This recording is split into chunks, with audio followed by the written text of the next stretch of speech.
Does it matter if you're technically, by society's standards, a loser? First of all, what does that mean? What does society value? If you're a man, probably if you're good looking, good at sports, smart, and good at getting girls. If you're a girl, if you're pretty, if you're smart, if you're social, if you have friends. I don't know, I guess an objective loser would be someone that doesn't have friends, someone that does bad habits, eats junk food, drinks a lot of alcohol, does drugs. Doesn't matter. If you clicked on this video, you don't want to stay a loser. And you're hurt by being a quote unquote loser. Now, the question is, how do you alleviate this pain? Because at the end of the day, what we want to do is to stop feeling the pain of being ourselves. So, logically, if we don't like ourselves, what do we have to do? Now, people give you different answers. A lot of people will tell you have to change who you are, you have to change what you do every day. Other people tell you, man, just accept. Just pure radical acceptance and self-love. You know, I think both of these answers can very well easily work for you. But most people, the answer is somewhere in the middle. Sometimes you apply the loving yourself and acceptance philosophy. Sometimes you gotta be critical of yourself and push towards becoming something better. The answer for most people, like I was saying, is somewhere in the middle. The keyword, somewhere in the middle. A lot of you might be in the middle, but leaning towards criticizing yourself, becoming a new person. And a lot of you might need to be towards the middle, but leaning towards accepting and loving yourself. How do you know what you need to do? Just tell me, what is your average thought? Is it, I hate this, I hate who I am, I just feel so much pain? Or is it, I need to change, I need to do better? Maybe it's both, then you gotta do a little bit of both. And let me tell you, changing is hard. I used to hate myself so much, hated everything I stood for, how I treated people. I was horrible.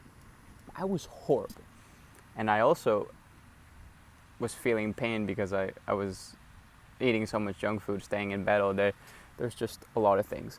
And recently, I'm not gonna toot my own horn too much, but I changed and I am super happy. If you want to know more, I don't know, leave me a comment, we'll chat. Or follow me, DM me on Instagram at Nico Idrobo.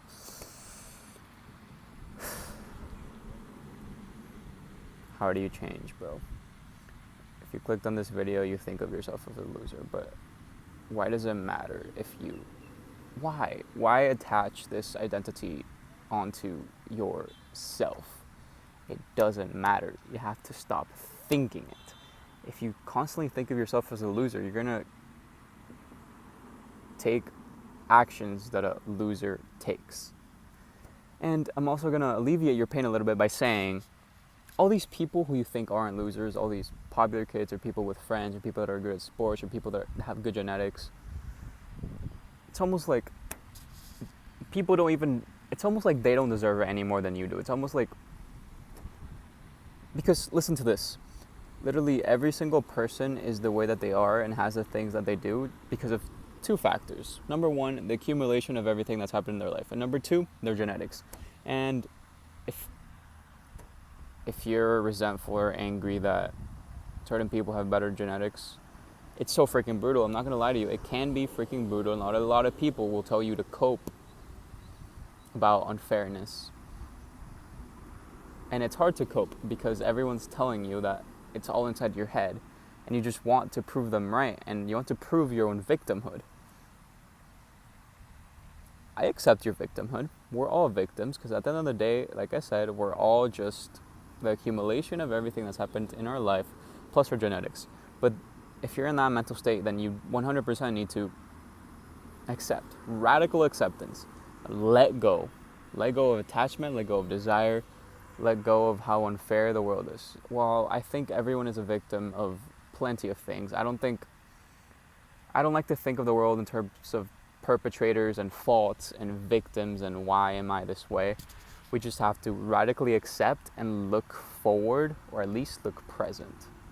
Actually ignore what I said. Looking at the past is sometimes useful. Looking at the present is most often useful.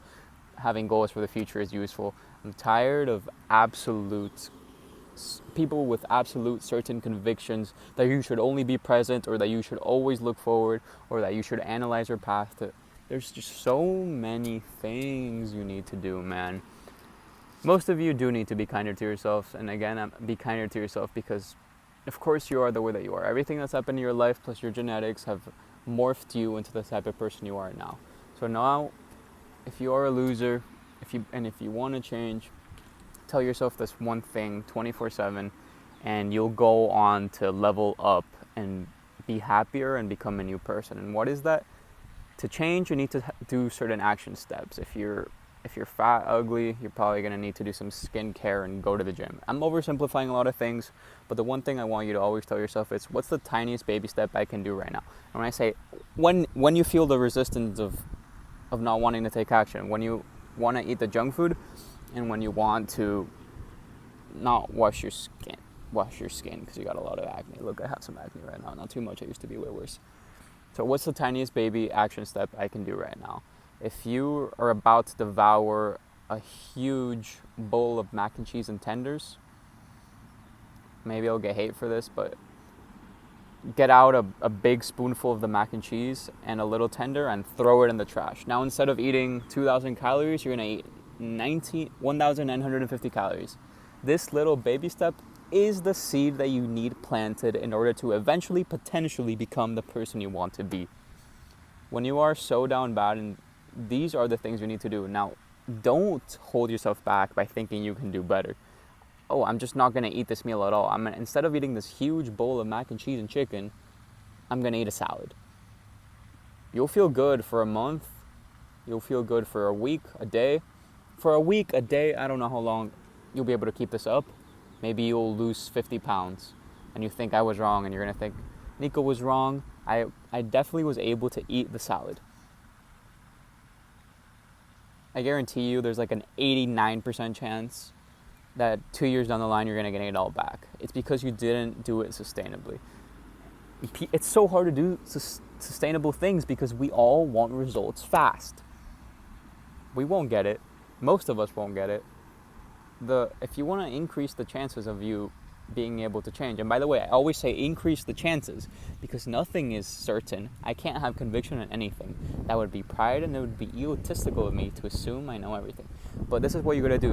There's laws of averages, and everything's a numbers game. Everything is a seed that's planted in your head that potentially gives you momentum to do the next thing. And when you do certainly have the momentum, then you're more likely to achieve a certain outcome. More likely, not certain. That's because everything is uncertain. Something that you also need to practice is detachment from outcomes. You like this girl, you're gonna not suffer as much if you don't romanticize her.